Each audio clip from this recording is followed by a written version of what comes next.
Elon Musk officially left his role as the head of the Department of Government Efficiency. And now the question remains, what's going to happen to DOGE without their leader? Emma Withrow from the Fact Check team joins us now for a deeper look. Some have suggested it was a spat with President Trump. I know that those are just claims. Any truth to that, though? Yeah, it's not as spicy. Everyone loves the drama, but he really did have a 130-day kind of deadline that he signed up for when they signed him on. He was signed on as a special government employee is what it's called. And that means that they're only allowed to serve 130 days annually. So that's coming up on May 30th, and that's what kind of led to him having to step down. It wasn't really, up to him. It was more so a legal thing, because once he becomes a regular government employee, then he's subject to ethics rules, all that type of stuff. So yeah, it was his time to leave.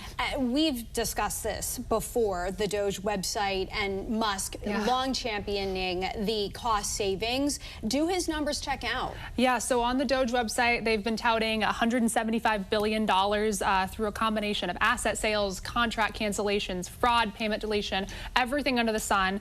And critics have been very vocal, saying that these numbers are not true. They want, Musk to prove it and DOGE to prove it. So that remains to be seen. But he did cut quite a bit from these different federal agencies. We have a graphic here that we can pull up that shows the agencies with the most cuts. You can see HHS there, Department of Education. They had lots of cuts as well. But I don't know if you saw the other day, he was talking about Republicans' big, beautiful bill. Did you see that? Yeah, I did. And that has truly been a sticking point between him and President Trump and their contrary statements. So it'll be interesting to see with this interim leader where that goes. How they're going to handle it. Yeah. Exactly. All right, Emma, thank you. And later on, Emma's going to be back to break down what comes next for DOGE.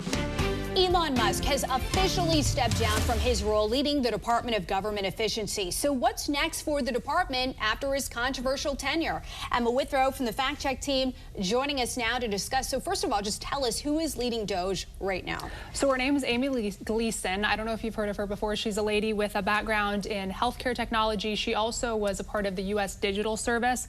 No permanent leader has been announced quite yet, but right now she's kind of keeping things moving while the search continues, or even if there will be a search to see if someone will be above her eventually. We just don't know. Yeah, to that point, will DOGE continue to operate going forward? Any insight into, if it does, how? Yeah, definitely. Speaker Mike Johnson in the House, he has made it clear that he wants to make these DOGE cuts permanent in a bill that he plans on passing in the fall. So I don't know if he's doing that out of goodwill with Musk, because Musk was frustrated about the big, beautiful bill and the amount of spending that was going to happen there. But yeah, they definitely want to solidify what he did in DOGE and kind of make things permanent. And I think also the big question, too, is will DOGE have the same power it did under Elon Musk? So yeah, stay tuned. More to come. Thanks, Emma, Judy. thank you. For more on this Fact Check team topic, including links to their sources, scan the QR code on your screen or visit thenationaldesk.com.